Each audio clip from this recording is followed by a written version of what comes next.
everyone, it's Robin, Art Island Crafts, and welcome to my studio. This is my WiP It Wednesday video where I show you the crafty goodness that I've been working on. Thank you guys so much for hanging out with me during the live stream on Saturday. While we worked on adding beads to some scrap fabrics, this will become the cover of a needle book. I added more of that, I'm gonna think of it more like seaweed, the little lines coming up, because this stitch right here that I call the feather stitch looks kind of like seaweed coming up with these colors. So I have the bugle beads with a little bitty green bead on the end. And on this side, we were adding the loopy beads. I found some sequin ribbon that I'd purchased from a Dollar Tree a while ago, and I put it down for a wonky stem. And then I added little beads all the way around. So there's my crazy beaded flower. When I turn this into the needle book, I want this polka dotted green ribbon that I also found when I was looking for other items. I was thinking about putting some mini rickrack down here or thin ribbon, but then I found the sequin ribbon and this ribbon scrap. It just happens to be about that length. So I thought when the book is created, that can be the spine. I thought that would be really fun. I still have the other one. I haven't done anything to it. It's gonna stay like this, like a little bit of a sunset, whichever way you want it to be. And then here is this one. So we'll have one side and the other. A lot of this just came together accidentally. I just happen to have some strips of the greens and the blues batiks that I put on this side. We had originally put it this way, but I prefer the blue on the bottom. And then I just started showing you how to put bugle beads down, and it ended up becoming seaweed. And on this side, I wanted to show you how to put your beads in a loop like a flower and to couch it down. So then I just started adding a sprinkling of beads around it because it looked empty. Then you have the little bit of a ribbon on there. This is my favorite way to create. If I had to choose just one thing to make for the rest of my life, there's this law, this rule, you can only do one thing. People were watching, they would know what you're doing, you can't cheat. I would make art quilts because that way I can add embroidery to it, I can add beads to it, I can put yarn on it, the really nice art yarn that's all kind of feathery and colorful. You can play with everything in one project, one category of being creative, and I can dabble into everything. At some point, I will be turning this into a tutorial. I'm just holding the two of them together so they don't get lost. I'm turning it into a tutorial on how to make a needle book out of a little piece of art. These easily could have been a fabric postcard. It's a little iffy on the beads. If you use the really small seed beads, then you're okay. The bugle beads are usually about the same height. You can get away with it. So it's, because it has to be less than 1/4 of an inch to go in a regular envelope. But if you want to make a fabric postcard or a little art quilt about this size, if you're mailing it to someone, you just mail it in something besides a regular envelope. I haven't finished my bicycle project with my patrons yet. That's going to be something I just do when I feel like or I have time to do that kind of quilting. But I did take them back to basics and we made a very, very simple mug rug. This is the Missouri Star fabric. Their hometown, I believe is what it's called. A little bit of quilting, really simple, no binding. It's really great for a quick project, for a last minute project, or for a beginner's project. Let the fabric do all of the talking. So I thought this with the hexagons was really nice so it wasn't actually pieced, but it looks pieced. I don't think you guys have seen this project before. It's a sewing machine mat or a little tabletop or mini quilt.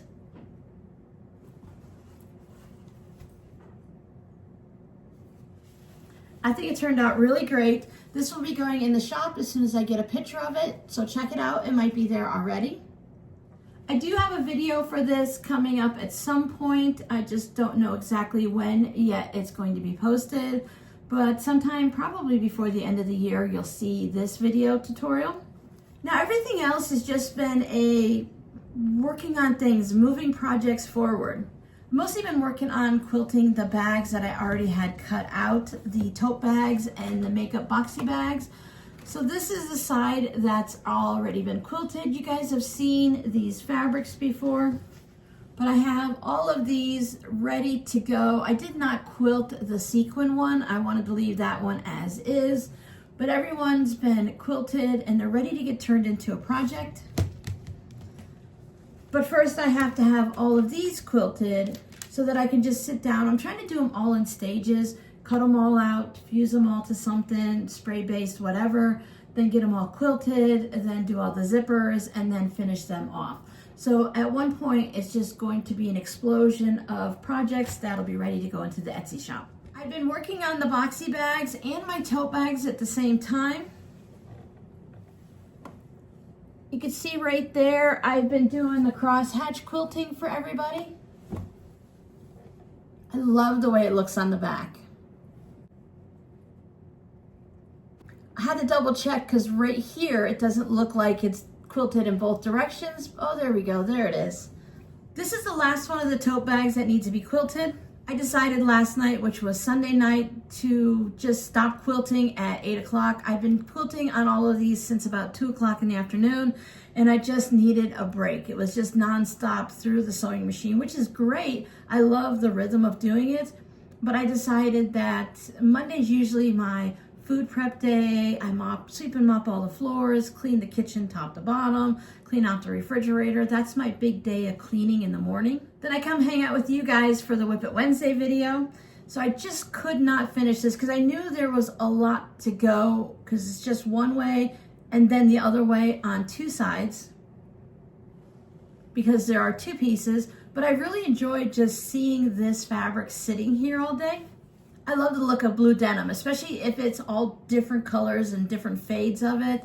And then daisies are really pretty too. I love daisy flowers, especially in fabric. So it's been nice to just see that. It would make a really nice sewing machine cover. So this one is quilted. You guys are probably going to be tired of seeing these pretty soon, if you're not already. This one is quilted. You can see I used a light purple so you could see it down at the bottom. This one I went with a bright flowery yellow to pull the yellow out here. I did leave it in the bottom because I've seen some quilted purses and tote bags like out at the store in the real world that have been made by like Coach or other manufacturers, because this type of quilting is really popular right now and they use like a gold thread so you can see it. So I did use that on this one. It will be on the bottom so it's not super noticeable, but I thought it would have that nice little accent down at the bottom.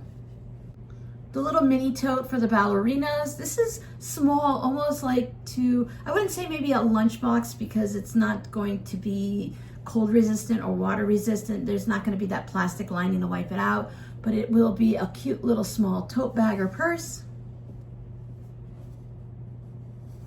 I have this one.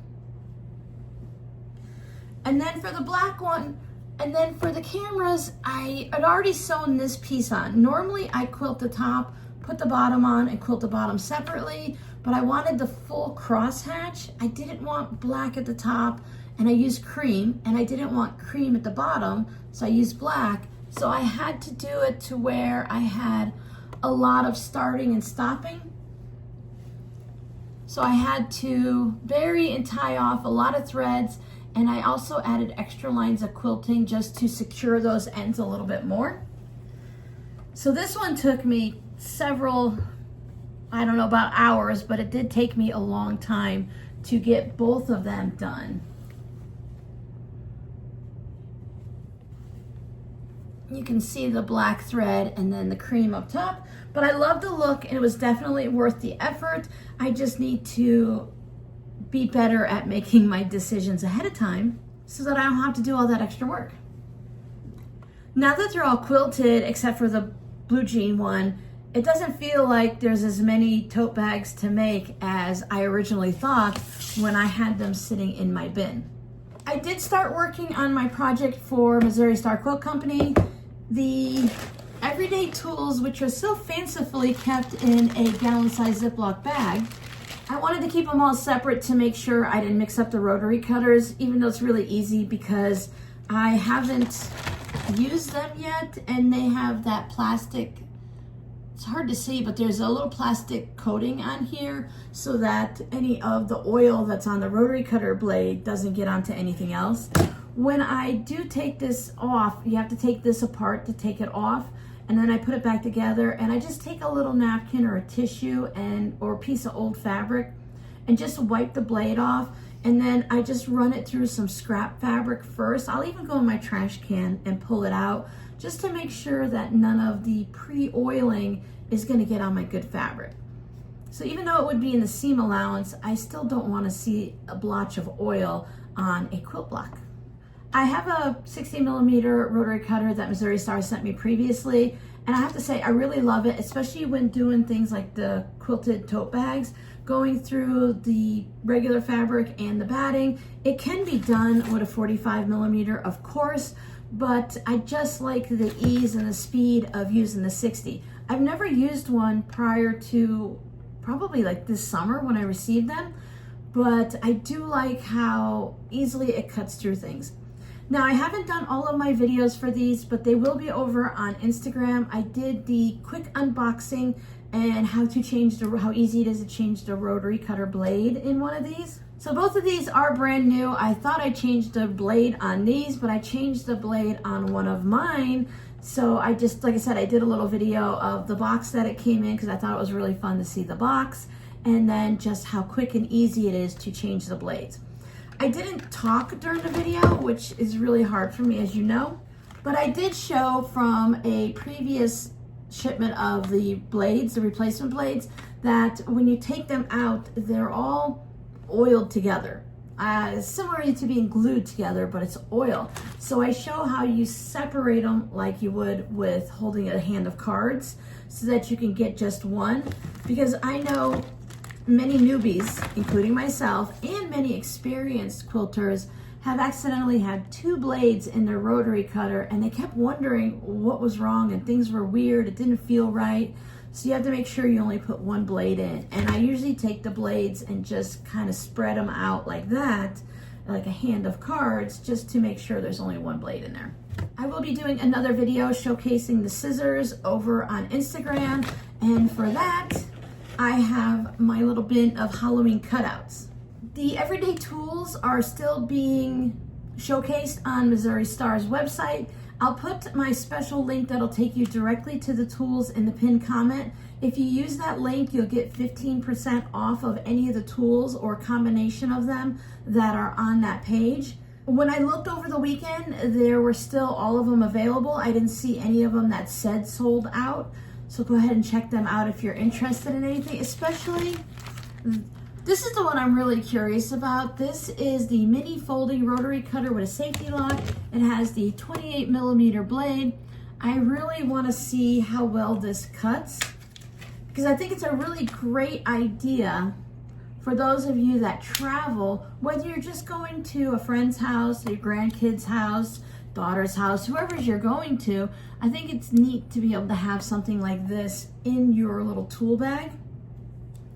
You know, any of my zipper pouches, little self-promotion here never hurts.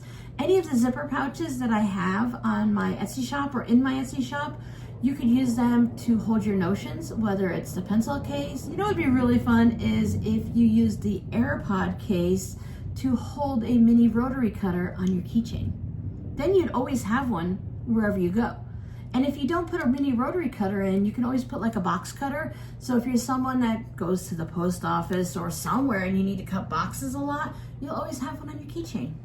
So I really want to try this out and see how well it cuts and if it's kind of awkward. So I'm hoping to do a little quick video on that. Trying not to cut myself while talking to you. But what I'm doing is I'm taking the templates, what are these called? Gnome Sweet Gnome Template Builder Set that I received this month. So I'm going to take these, and I went ahead and I used the different templates to make Halloween items. So I want to make a little mini quilt or like a little table run or something. I was thinking to make it big enough to fit not over my door, but I need to check the other bedrooms here, like on the outside of the doors, see how big the space is between the door and the ceiling. So I thought it would be fun to decorate in that space because not a lot of people do. But of course you can hang it on the wall anywhere or put it on one of those skinny tables, like an entryway table where you just put your keys. So I have alien clouds. They're not all cut out yet because I want to use these scissors to show how easy it is to cut out even through fusible. This is a gnome beard. I went with like a witchy hat. And here's another hat. I know you can't see the hat, but the fabric is fun. I'll show you guys when I get it all set up. And you know, when it's all appliqued down, I'll show it to you even if it doesn't get quilted right away. I have the polka dot fabric. So instead of making a mushroom house with just the 3 polka dots like they do, I have polka dot fabric. And because this is bright and fun, I wanted to also make one with, this is a black and it's a pink kind of shimmery color, almost golden, like a bronzy color. Some purple gnomes, so it's Halloween. I don't know if this is going to work, but here are 2 of the like sugar skulls, and I thought I would just make the hands out of those because they fit perfectly on there. So I saw this scrap in my stash, so I put that on there because their hands are just these little circles. So boo for the door. I have a skeleton. I fancy cut out a skeleton. I don't know where my English is coming from. Bottom of a mushroom. So all kinds of fun fabrics in here. And I wanted to test out the tree template, which is really kind of ginormous. Every time I see the templates, I always think, oh, I hope they have the little ones on the inside because I want to make like mug rugs and fabric postcards. That tree is a little bit big for a mug rug or definitely for a fabric postcard. I tried. So I'm going to have this kind of a tree, a spiderweb tree.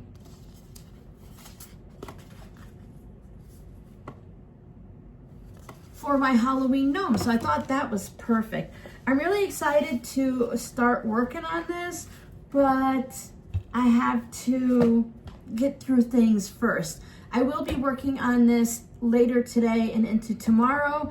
I might go ahead and record all of it and make a long video for Friday, even though it probably won't be a finished thing, but I do need to record cutting some things out with the scissors for Instagram first, and I'm also going to be using both rotary cutters. So I need to showcase everything, play with this a little bit, and then we'll do this. So hopefully I should be able to at least get a top. So it won't be a full-on like tutorial that you can do without either having this set of the templates, which again, on the weekend, I looked and these were still available. I had someone tell me that she had it in her cart and it was sold out and it wouldn't go through. But when I went through later, I was able to put it in my cart. Now, obviously, I didn't purchase it since I already have it, but it never hurts to try again because sometimes Missouri Star is just waiting for a new shipment to come in. They might have ordered, I'm making up numbers. Let's say you make your first order of 100 of these, and then you're not sure how popular they are, so you show them off on Instagram and you find out that a lot of people want them, so you place another order before they actually make it onto the website. So I've noticed Missouri Star seems to like batch order. They'll get a bunch out first, and then a week or 2 or a month later or whatever, they'll get another set that comes in when they either reorder it or they have it staggered. Totally understandable. Things sell out on Missouri Star quickly if they're really popular, and other things I'm surprised that they don't sell out and I can snag one. So the other thing I have coming up that I received, the Christmas in Quilt Town, the 10-inch 10x10 layer cake squares. I did open it up because I was thinking about doing the gnomes with this, but I was feeling more Halloween-y than Christmassy, and a lot of these I didn't think were gnome worthy, if that makes sense. But Sew the Distance does a lot of layer cake quilts where you only need a layer cake. So I'm going to check out her series of layer cake quilts, and I thought I would just make a Christmas quilt using just this layer cake. So keep an eye out for that. I won't be doing a video for it because, you know, it's her tutorial. Send you over there to go watch it, but she's been making a lot of fun quilts lately, so I'm going to go ahead and check that out and find what I can make with a layer cake. because otherwise I'm just gonna make some bags with it. I do have other layer cakes and Christmas fabric and stuff like that that I want to make into patchwork bags. Someone really needs to smack me upside the head when I keep making regular bags when I want to make the patchwork ones. So I think I'll put a big sign up, no more solid bags, patchwork. I've been seeing a lot of fun patchwork bags coming across Etsy, Pinterest, and Instagram. So I really want to concentrate on that and use up some of my mini charms and charm packs. So your scrappy word today is plans. I would love to know what your plans are coming up. We're in August now, so we are really into the back to school. Whether you guys have gone back to school or not, they go back to school here at the end of July. So back to school is coming up for some of you. Back to school maybe in September. Then we have the full on September, and there's usually like a teacher appreciation week in there somewhere. Halloween, if you do Halloween or not, I love cutesy Halloween. I love the pumpkins and the silly ghosts and the fun skeletons. I don't go for the horror shows and scary movies and all of that stuff. I like the crossover between the autumn and the Halloween. So we have autumn, Halloween, Thanksgiving, and then of course the big month of Christmas. So if you haven't checked out the tools yet, or if you need some new scissors or something, please go ahead down to the pinned comment. If you use my link, you'll support my small business, which is part of everything, whether it's Etsy or Patreon or here on YouTube. It's just basically me. So you'll be supporting me, even if you just click through the link without purchasing anything.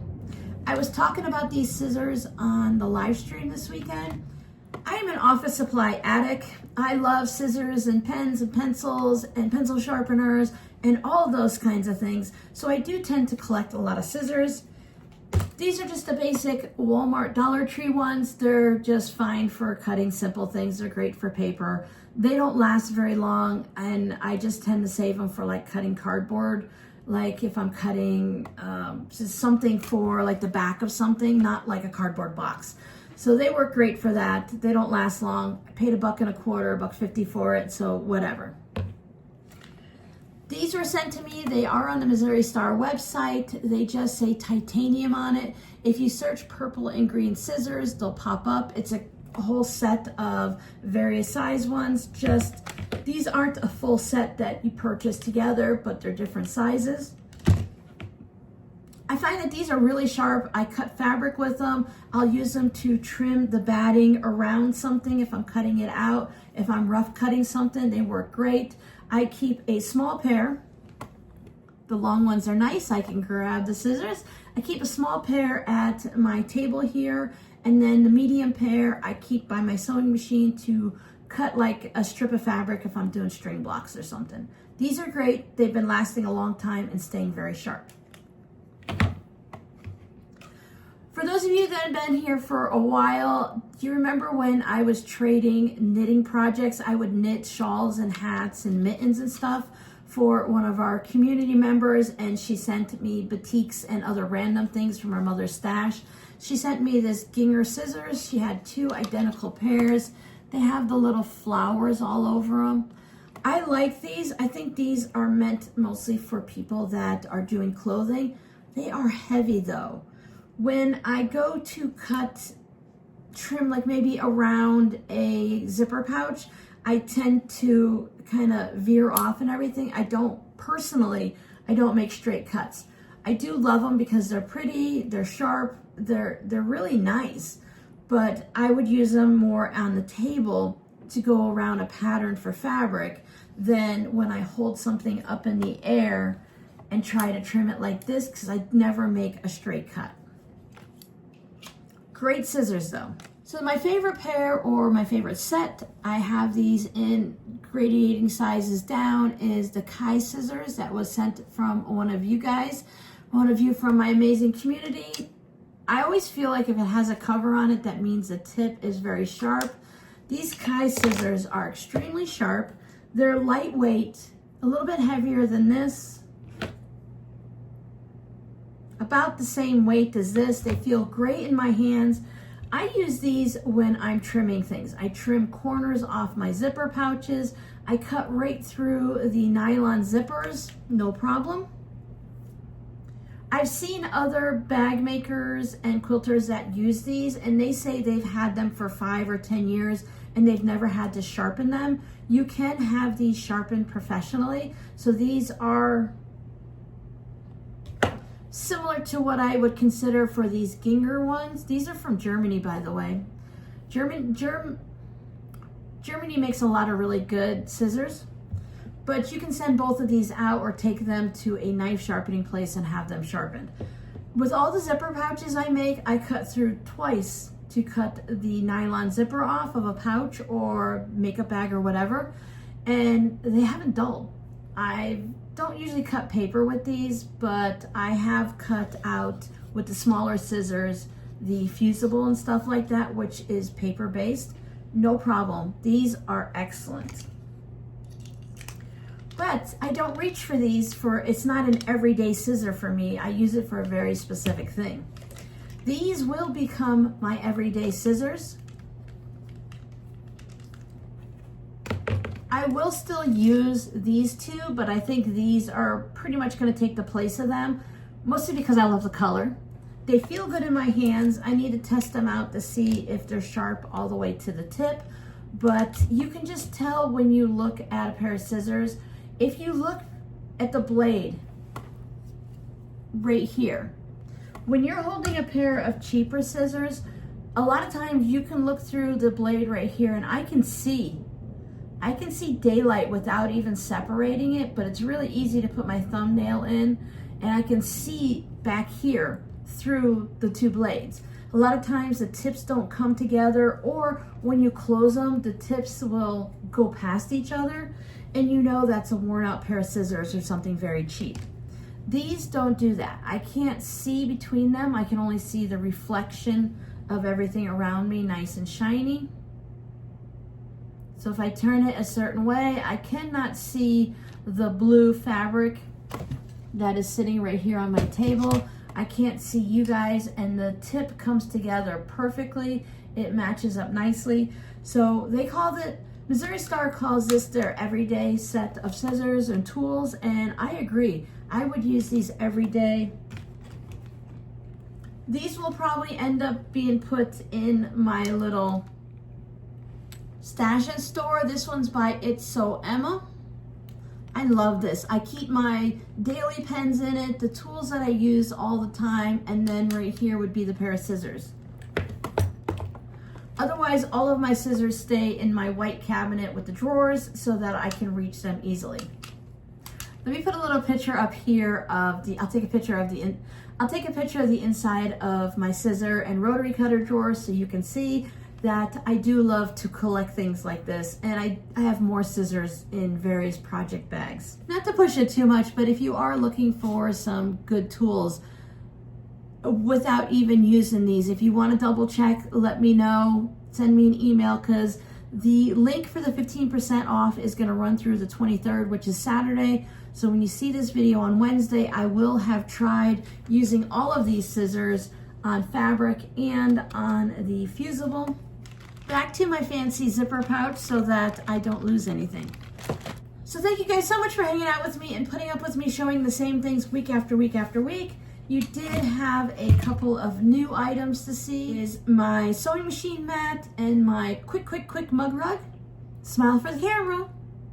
And as always, we have our community quilt hanging up. You can see now how I just use a clothespin to keep it away from the light switches, because I do use this light every morning, just not during the day, because you can see how yellow it is. It's a 10-foot ceiling. None of us can reach the lights to change out the light bulbs. Plus, you can't change out the light bulbs. You have to buy a whole new set. It's one of those round set-in ones that are flush to the ceiling. So a little yellow light's nice in the morning. Robin's rambling. Thank you guys so much for hanging out with me. I'll see you in the next video.